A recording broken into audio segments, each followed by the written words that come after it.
ଦୋଳରେ ବିଜେ ହୋଇଛନ୍ତି ଦୋଳ ଗୋବିନ୍ଦ, କାନ୍ଧରେ ଆସୁଛନ୍ତି ପ୍ରଭୁ ରାଧାକୃଷ୍ଣ। ଦୋଳ ଯାତ୍ରାକୁ ନେଇ ଗତ 3 ଦିନ ଧରି ଉଠୁଛି ପଡ଼ୁଛି ସାଂସ୍କୃତିକ ସହର କଟକ। ସନ୍ଧ୍ୟାଠୁ ଭୋର ଯାଏ ଚିକ୍ମିକ୍ ଆଲୁଅ ସାଙ୍ଗକୁ ସୃଷ୍ଟି ହେଉଛି ଆଧ୍ୟାତ୍ମିକ ପରିବେଶ ସହ ସହର ସାରା ଆଧ୍ୟାତ୍ମିକ ବାତାବରଣ। ଏନେଇ ଚଳଚଞ୍ଚଳ ହୋଇପଡ଼ିଥିଲା ବାଦାମବାଡ଼ିର ଶଙ୍କରପୁର ଅଞ୍ଚଳ। 22 ଦିଗଭାଗ ଅନ୍ତର୍ଗତ ଶଙ୍କରପୁରରେ ପୂର୍ଣ୍ଣ ଦୋଳ ମେଳନ ଅନୁଷ୍ଠିତ ହୋଇଛି। ପ୍ରାୟ 30ଟି ଉର୍ଦ୍ଧ୍ୱ ବିମାନରେ ଆସିଛନ୍ତି ରାଧା ଦାମୋଦର। ସହରର ବିଭିନ୍ନ ଅଞ୍ଚଳରୁ ସ୍ୱତନ୍ତ୍ର ସୁସଜ୍ଜିତ ବିମାନରେ ଢିହ ସାହିରୁ ଜୀଉଙ୍କୁ ନିଆଯାଇ ସାହି ସାହି ପରିକ୍ରମା କରି ମଙ୍ଗଳା ମନ୍ଦିରଠାରେ ଏକତ୍ରିତ ହୋଇଥିଲେ। ଝାଞ୍ଜ ମୃଦଙ୍ଗ ହରିନାମ ଜପ ଏବଂ କୀର୍ତ୍ତନରେ ଫାଟି ପଡ଼ୁଥିଲା ସାରା ପରିବେଶ। ଶଙ୍କରପୁରର ଏହି ମେଳନ ଦେଖିବାକୁ ସହରର ବିଭିନ୍ନ ଅଞ୍ଚଳରୁ ଭକ୍ତମାନେ ଛୁଟି ଆସିଥିଲେ।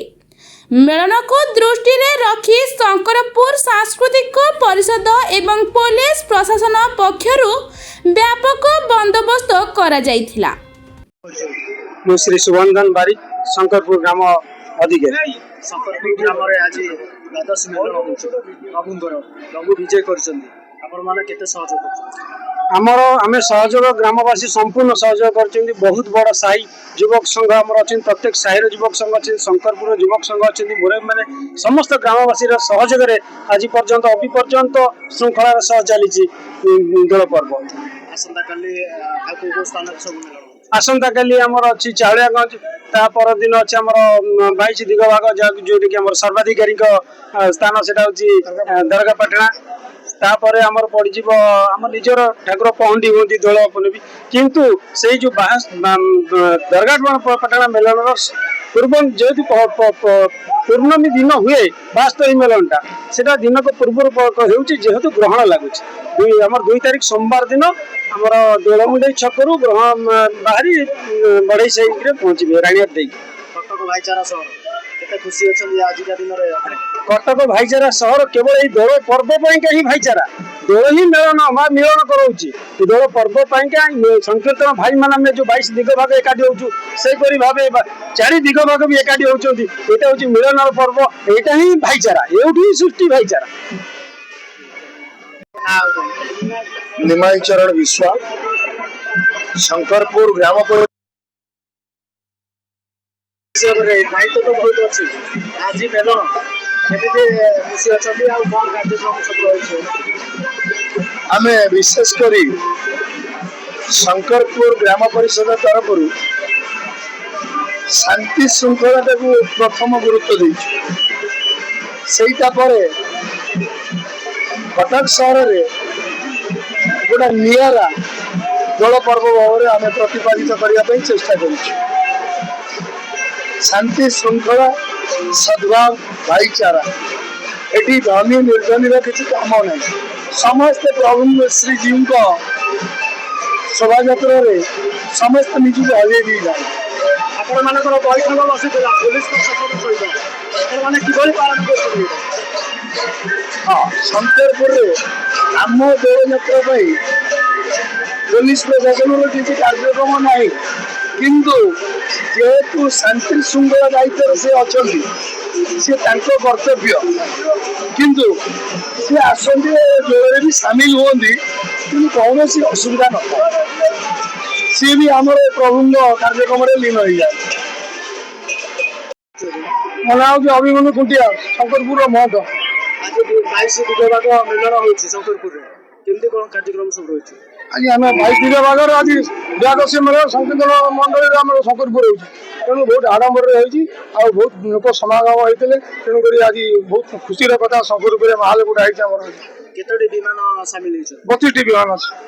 जगह सब आमर आस शंकरपुर तो थानापटी हरिपुर आम पिठापुर औसापाटना काठड़ा साई एम सब मिसिक चाउलियागंज शिकरपुर एम सब अच्छा 32टी मंडल आउस। वर्ष को थे प्रभुंर मिलन ତ ଆପଣ ମାନେ କେତେ ଖୁସି ଅଛନ୍ତି? ଆଜ୍ଞା ଆମେ ସେ ବର୍ଷ ଯାକ ଆମେ ସବୁ ସାହି ବସ୍ତୁକୁ କିଭଳି ବିମାନର ଦୋଳ ଯାତ୍ରା ହବ ହୋଲି ଖେଳ ଭଳି ଲାଗିବ ଗଭୀର ବର୍ଷ ସାରା ପାଇଁ ଆମେ ସେ ଠାକୁରଙ୍କୁ ଭଗବାନ ଗୋପୀନାଥଙ୍କୁ ସମସ୍ତେ ଚାହିଁକି ବସ୍ତୁ ଆମେ ଠାକୁରଙ୍କୁ ମା ରାଧାକୁ ଆଜି ଶଙ୍କରପୁରରେ ହଉଛି, ଆଉ କୋଉ ସ୍ଥାନରେ? ଆମର ଦ୍ୱାଦଶୀ ବା ତ୍ରୟୋଦଶୀ ମେଳନ ଅଛି ଆମର ଚାଉଳିଆଗଞ୍ଜ ଆଉ ଚତୁର୍ଦ୍ଦଶୀ ମେଳନ ଅଛି ଦର୍ଗାପାଟଣା। ତାପରେ ଆମର ଶଙ୍କରପୁରରେ ଦୋଳ ପୂର୍ଣ୍ଣମୀ ଦିନ ହବ ଠାକୁର ଆସିକି ବିଜେ କରିବେ ପହଣ୍ଡି କରିବେ ଆମର ଦୋଳ ମଣ୍ଡପରେ। 72 ଦିଗଭାଗ ମେଲଣ କେବେ ହଉଛି? 72 ଦିଗଭାଗ ମଣ୍ଡଳ ହଉଛି ସୋମବାର ଦିନ। ତେବେ ଆମର ଶଙ୍କରପୁରରେ ବି ଏଥିରେ ବିମାନ ଯାଉଛନ୍ତି 72 ପୋଲିସ ପ୍ରଶାସନ ପକ୍ଷରୁ କଣ ବ୍ୟବସ୍ଥା ସବୁ? ଆଜ୍ଞା ପୁଲିସ ପ୍ରଶାସନଙ୍କର ଆମର ତ ଗ୍ରାମବାସୀ ଜାଗାରେ ଆସିକିନା ବୁଲାବୁଲି କରିବେ କିଛି ପାଟି ତୋଳନି କିଛି ନାହିଁ। ଆମର ସାଥୀ ଜଣ ଯୁବକ ସହ ଗ୍ରାମବାସୀ ସମେତ ଅଛନ୍ତି ତାଙ୍କ ସହାୟତାରେ ଆମ ଶୃଙ୍ଖଳାର ସହିତ କାମ ହେଇଛି। 72 ଦିଗଭାଗ ଯୋଉ ମେଲଣ ହଉଛି ଆପଣ ମାନେ ସବୁ ସାମିଲ ଯିବେ? ଆଜ୍ଞା ଆଜ୍ଞା 72 ଦିଗଭାଗରେ ଆମ ଶଙ୍କରପୁରରେ ବି ସାମିଲ ବିମାନ ଯାଉଛନ୍ତି। ଖାଲି ମଦନ ମୋହନ ଯିବେ ଆମର ଖାଲି ଶଙ୍କରପୁର ମଦନ ମୋହନ ଅଛନ୍ତି 72 ଦିଗଭାଗରେ ପହଣ୍ଡିରେ ବିଜେ କରିବେ। କୋଉ ଜାଗାରେ ସେଟା? ସେଇଟା ଦୋଳମୁନି ଛକରେ ବାହାରିକିନା ହରିପୁର ଦୋଳମୁଣ୍ଡରୁ ବାହାରିକିନା ରାଣୀଆର ଦେଇ ଆମର ଥୋରିଆ ସାହି ଦେଇକି 72 ମଠରେ ବିଜେ ମୁଁ ପୂର୍ଣ୍ଣଚନ୍ଦ୍ର ରାଉତ ଶଙ୍ଖାପୁର ସାହିର ମୁରବୀ ଭାବରେ କାମ କରୁଛି।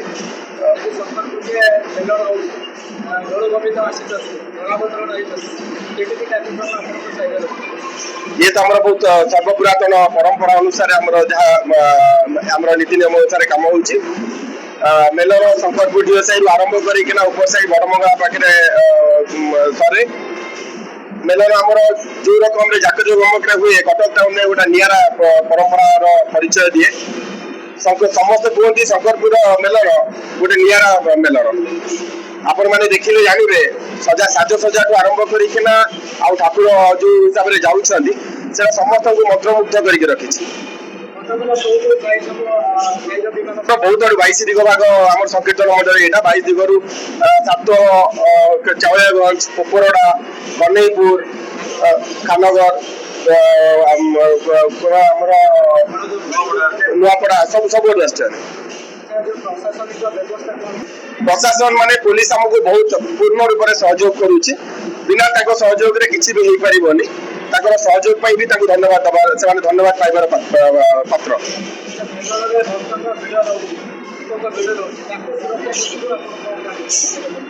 ଶଙ୍କରପୁରର ପ୍ରତ୍ୟେକ ବ୍ୟକ୍ତି ବିଶେଷ ସ୍ତ୍ରୀ ଲୋକଙ୍କୁ ନେଇକିନା ଛୋଟ ଝିଅକୁ ନେଇକିନା ଠାକୁରଙ୍କର ମେଲନକୁ ଆନନ୍ଦର ସହିତ ଉପଭୋଗ କରନ୍ତି। ତାର ଜ୍ୱଳନ୍ତ ଉଦାହରଣ ହଉଛି ମେଲନ।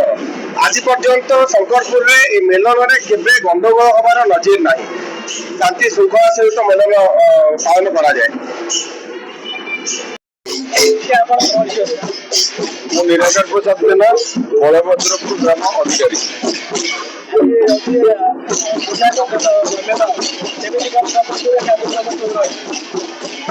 ପ୍ରଥମେ ଆମେ ଶଙ୍କରପୁର 5 ଦିନ ଯାକ ଯୋଉ ପୂର୍ଣ୍ଣାଙ୍ଗ ମେଲନ ହଉଛି ସେଥିରେ ସବୁ ଜାଗା ଯାଉଛି। ଆଜି ଦ୍ୱାଦଶ ମେଲନ ଶଙ୍କରପୁରରେ ପଡୁଛି। ଆମ ବଡ ଭାଇ ଗୋପୀନାଥ ମହାଦେବଙ୍କ ପାଖକୁ ଆମେ ଆସିଛୁ ନିମନ୍ତ୍ରଣ ପାଇଁ। ସେଥିପାଇଁ ସାନ ଭାଇ ହିସାବରେ ବଡ ଭାଇ ଟିକେ ସୁଧା ଖୁସି ଆପଣ ମାନେ ଜାଣିଥିବେ ତାଙ୍କ ଘରକୁ ଆସିଛୁ କେମିତି ବହୁତ ଖୁସିରେ ଅଛି। ଆମ ଭାଇ ମାନେ ଶଙ୍କରପୁର ଗ୍ରାମବାସୀ ଭାଇ ମାନେ ବହୁତ ଆମକୁ ଆଦର ସଂସ୍କାର ପାଛୋଟି ଦେଇଛନ୍ତି। ଆଉ ଯାତ୍ରା ତ ଅବିକା ବର୍ତ୍ତମାନ ଅଧା ବାଟରେ ଅଛି। ପୂର୍ଣ୍ଣାଙ୍ଗ ଯାତ୍ରା ସରିଲେ ସେଠି ଆହୁରି ବଡ ଆୟୋଜନ ହବ। ମେଲଣ ପଡିଆରେ ପହଞ୍ଚିଲେ ସେଠି ଭାଇ ମାନେ ଆମର ବହୁତ ଅପେକ୍ଷା କରୁଛନ୍ତି। ଆମେ ତାଙ୍କୁ ସେଠି ଯିବୁ। ପାଖାପାଖି 32 ବିମାନ ପଟରେ ପୂର୍ଣ୍ଣାଙ୍ଗ ମେଲନର ଭାଗ ନିଅନ୍ତି ସବୁ ବର୍ଷ ଏପଟରେ।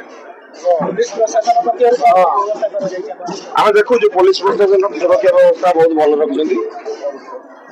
ମାନେ କିଛି କିଛି ଜାଗାରେ ଏଠି ଆକ୍ଚୁଆଲି ସୁରକ୍ଷା ଦରକାର ପଡୁନି। ତାଙ୍କ ଡ୍ୟୁଟି ସେ ମାନେ ସରକାରଙ୍କ ଶାନ୍ତି ଶୃଙ୍ଖଳାର ଭାଇ ମାନେ ସବୁ ଯାତ୍ରା କମ୍ପ୍ଲିଟ କରୁଛନ୍ତି। ସେଥିପାଇଁ ସବୁ ଭାଇ ମାନଙ୍କୁ ଧନ୍ୟବାଦ। ଆଉ ପୋଲିସ ପ୍ରଶାସନ ବି ସୁରକ୍ଷା ବ୍ୟବସ୍ଥା କରିଥିବାରୁ ମୁଁ ନିଜ ତରଫରୁ ଧନ୍ୟବାଦ ଦଉଛି।